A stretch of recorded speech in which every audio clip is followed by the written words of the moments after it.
does suppress the vote of dead people. It does suppress the vote of people who moved out of state.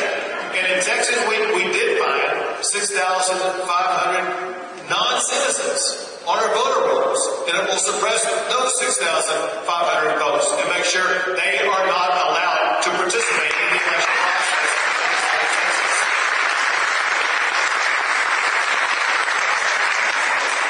So I feel a little bad because the subject matter expert on this is Miss Gina Swoboda. Did I get that right this time?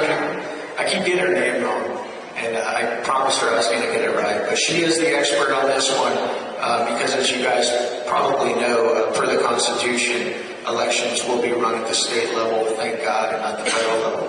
One thing I can tell you, though, is that when we get back into session next week, one of the things that we're going to be voting on, and from what I hear, we're going to be attaching to government spending, is the SAVE Act. Most of you guys don't know that act is designed to stop illegals from voting. And how many of you guys, can you guys guess how many Democrats you think are going to vote for that one? Not one.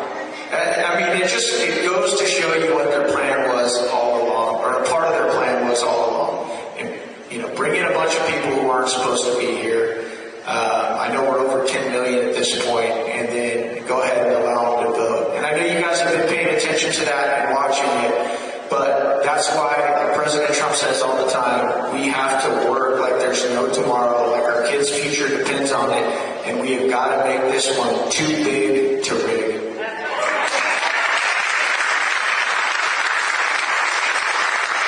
Let me share with you what Kamala Harris and Tim Walz would do. They would do what California just did last Saturday. They passed a bill in the middle of the night that says, it's going to go to the governor's desk, Newsom's going to have it on his desk, that you are not to ask for an ID when you go vote. I'm not kidding you. California just passed that. You were not supposed to ask for an ID to vote.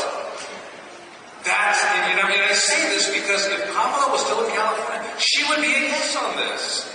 Because that's how she operates. So we gotta keep fighting. Yes, you're right, Congress. Keep fighting. Real quick, Gina, how many lawsuits do you have going right now to try and keep our elections?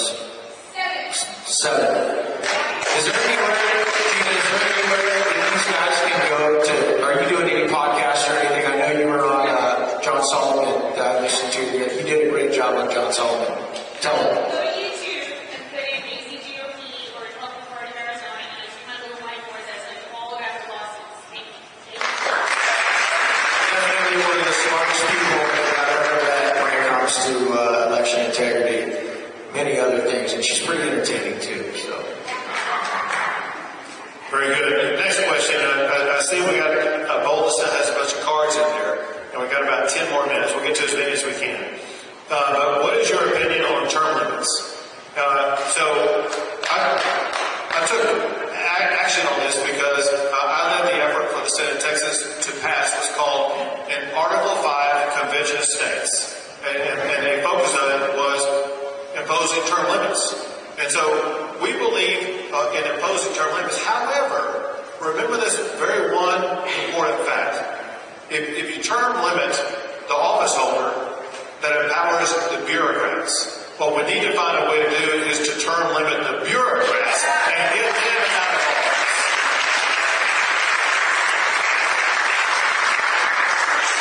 No, the governor's once again right. I actually took the term limit pledge, and it's something I would absolutely go for. Do I think it'll ever happen? No. And you know why?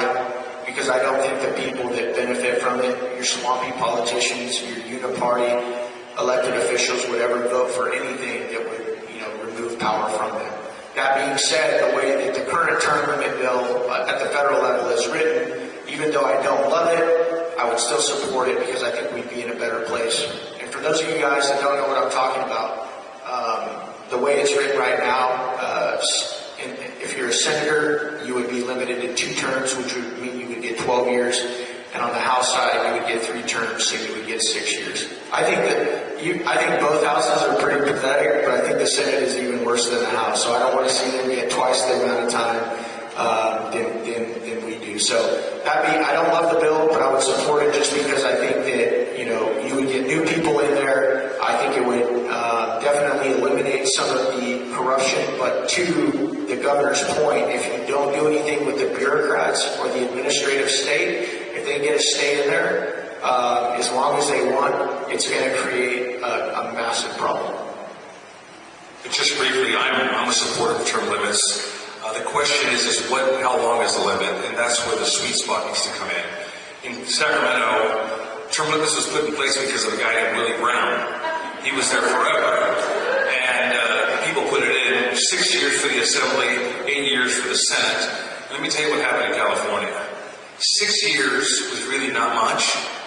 And by the time the members of the legislature were learning the building, it was time to leave. And let me tell you who had all the power in Sacramento. The lobbyists. Because they were there for 50 years. So they extended it to 12, and that helped a lot. Because then the lobbyists didn't have all the power. But term limits are very important. I would have never been elected if it wasn't for term limits. People have an opportunity to run. So I think it's a good thing. The sweet spot is the time frame of how long it can be. So it's effective for the state and effective for the people.